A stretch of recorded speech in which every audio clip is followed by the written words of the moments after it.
On July 4th, 1776, a small band of patriots declared that we were a people created equal, free to think and worship and live as we please.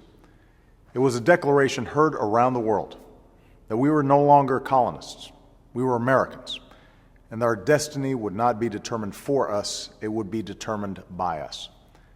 It was a bold and tremendously brave thing to do. It was also nearly unthinkable.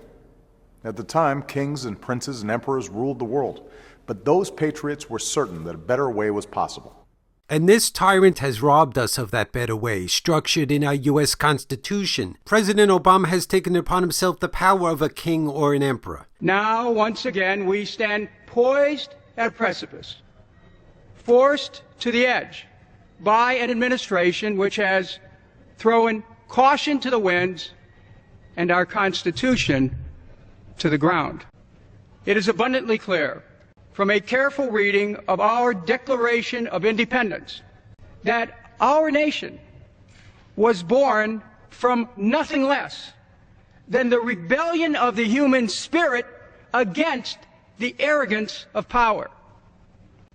More than 200 years ago, it was the awareness of the unchecked arrogance of George III that led our founders to carefully and deliberately balance our Constitution, articulating the rights of Congress in Article 1 as the primary check by our citizens against the dangers they foresaw for our republic.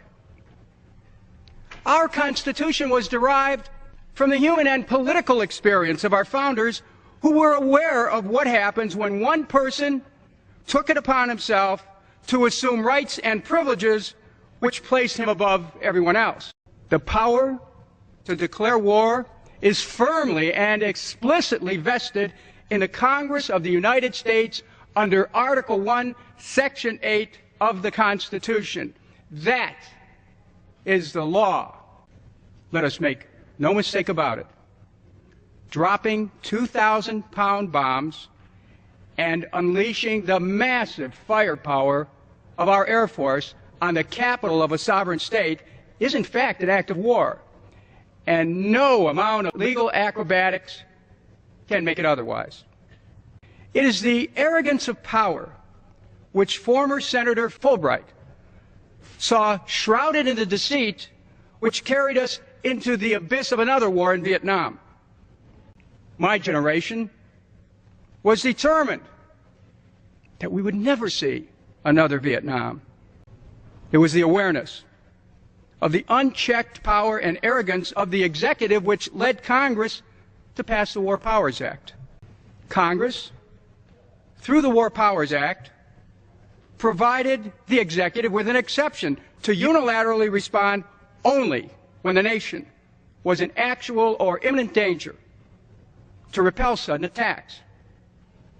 Mr. Speaker, today we are in a constitutional crisis because we have an administration that has assumed for itself powers to wage war which are neither expressly defined nor implicit in the Constitution nor permitted under the War Powers Act.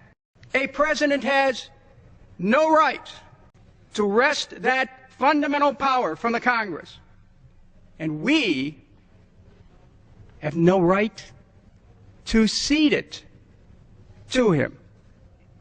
We, members of Congress, can no more absolve a president of his responsibility to obey this profound constitutional mandate than can absolve ourselves of our failure to rise to the instant challenge to our Constitution that is before us today.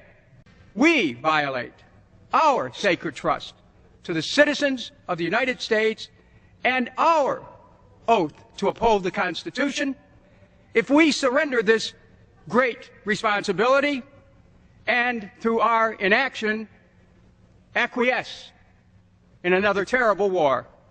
We must courageously defend the oath we took to defend the Constitution of the United States, or we forfeit our right to participate in representative government. James Madison, the father of the Constitution, warned us of all these forces that are in conspiracy against the desire and duty of peace. He didn't say, oh, let's just trust the president. He was saying you cannot trust the president with the power to make war. He said the most important clause of our Constitution was the one that kept that power out of the president's hands. In no part of the Constitution is more wisdom to be found than in the clause which confides the question of war or peace to the legislature and not to the executive department. And this arrogant tyrant, he's dropping bombs on people and killing innocent people in countries where there's no declaration of war. This man is a tyrant and shouldn't remain in office. And if we had representatives that cared about our Constitution, he would be impeached.